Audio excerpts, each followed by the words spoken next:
Hello' everyone, আজি mini blog আৰম্ভ কৰিছোঁ কলেজৰ পৰা। আজি শনিবাৰ আছিলে, সেয়ে বজাৰত সোমালোগৈ। বজাৰত সোমাই সূতা অলপ লৈ ল'লোঁ আৰু অলপ বজাৰ কৰি ল'লোঁ। আৰু আজি যাম আমি লগৰ এজনীৰ ঘৰত। এইখন আমাৰ চাম্পা দলংখন, সিহঁতৰ ঘৰ বৰদৈত, সেয়েহে চাম্পা দলংখন পাৰ হৈ যাব লাগে। আৰু গোটেইকেইটা আহিছোঁ, চাইকেল লৈয়ে যাম।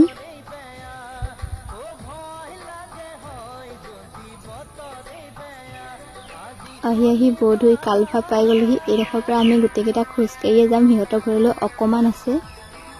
আৰু সিহঁতৰ ঘৰত গৈ পাই গ'লোগৈ, পায়ে চাহ খাই ল'লোঁ আৰু টেঙা চেঙা কিবাকিবি অলপ খালোঁ।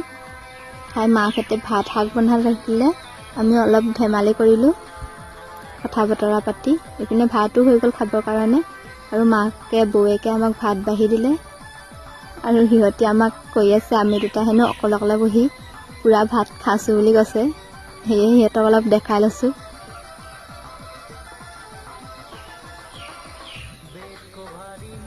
এনেকৈ হাঁহি ধেমালি মাজেৰে ভাতটো খাই হৈ গ'ল আৰু ঘৰলৈ আহিবলৈ হ'ল।